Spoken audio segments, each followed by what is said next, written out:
सम तम पम वम वम मम मम हम गम सम तम तम पम पम झम झम क्षीम क्षीम क्षीम क्षीम द्राम द्राम द्रीम द्रीम द्रावय द्रावय नमो रते भगवते श्रीमते पवित्र जन जन्मश्यामते स्वा सम तम पम वम वम मम मम घम घम सम तम तम पम पम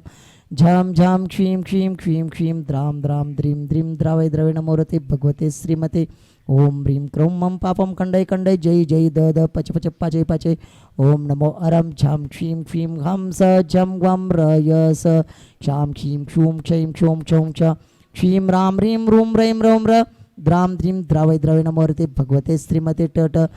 परम पूज्य संत शिरोमणि आचार्य भगवान विद्यासागर जी महामुनिंद्र संगस्त समस्त मुनिराज स्वास्थ्य लाभस्य परम पूज्य आचार्य समय सागर जी महाराज स्वास्थ्य लाभस्य परम पूज्य आचार्य समय सागर जी महाराज संगस्त समस्त मुनिराज स्वास्थ्य लाभस्य समस्त मुनि संघ स्वास्थ्य लाभस्य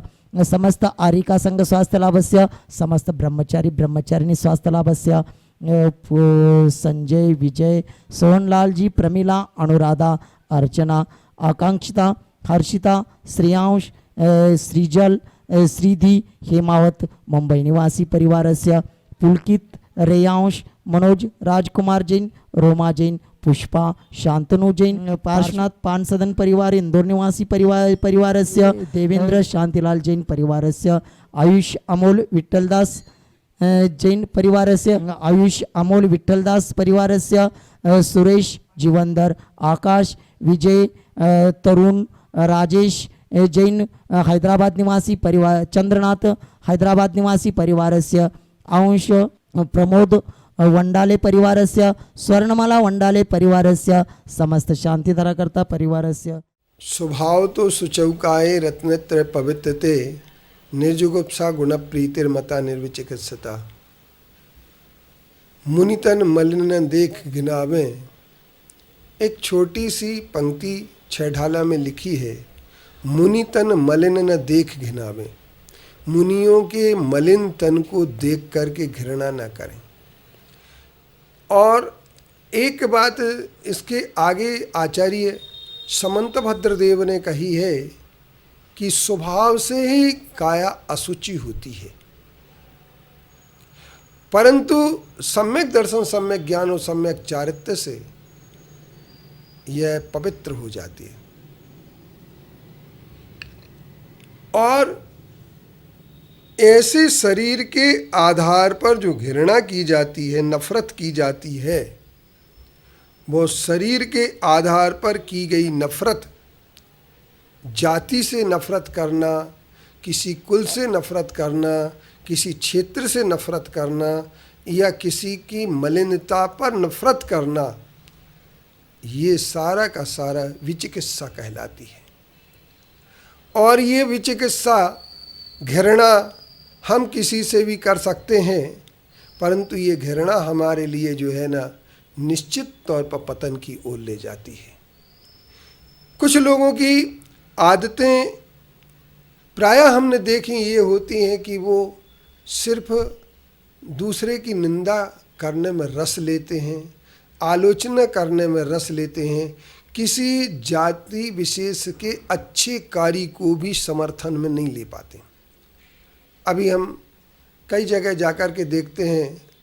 तो जाति के आधार पर सम्मान त्यागी वृत्ति का भी करने लगते हैं। मुनियों के लिए भी विशेष प्रोत्साहन उनको देंगे जो उनकी जाति के होंगे, अगर उनकी जाति के नहीं हैं तो वो उदासीन बन जाते हैं। और गुणवंत साधुओं का भी सम्मान करना या उनके लिए समर्थन देना उन्हें नागवार गुजरता है। ऐसी परिस्थिति में हम ये कह सकते हैं कि निश्चित तौर पर वो मुनि धर्म की निंदा करने का पाप अपने आप में ऊपर ले रहे हैं। अब सवाल हमारा इस बात का आता है कि यदि हम निंदा करते हैं तो किसकी करते हैं? हमारी जाति का, हमारी समाज का, हमारी संप्रदाय का अगर कोई हो तो हम उसके लिए उसकी कई प्रकार के शिथिलाचारों पर भी पर्दा डालने में हम पीछे नहीं हटते, क्योंकि वो हमारी जाति के हैं। और यदि हमारी जाति के नहीं हैं तो फिर हम उनकी निंदा करने में भी पीछे नहीं हटते, उनका समर्थन भी नहीं करते हैं।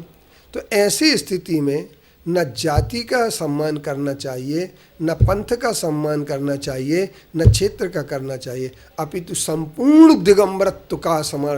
समर्थन करना चाहिए। दिगंबर अवस्था में दिगंबरत्व का जो भी धारण करने वाला है, दिगंबरत्व के लिए जो कुछ भी करने वाला है, उसके लिए हमारा हमेशा समर्थन होगा। अगर हम दिगंबरत्व का समर्थन करने के लिए सदैव तत्पर रह गए तो एक ध्यान रखना, हमारे दिगंबर तीर्थ कभी हमारे हाथ से जा नहीं सकते हैं। बहुत अच्छी बात कल सुधा सागर जी महाराज जी ने कही है, जिसका हम बहुत हृदय से समर्थन करते हैं कि तुम सिर्फ दूसरे की आलोचना मत करो, अपितु तुम भी वैसे ही कार्य करो जैसा सामने वाला कार्य करता है।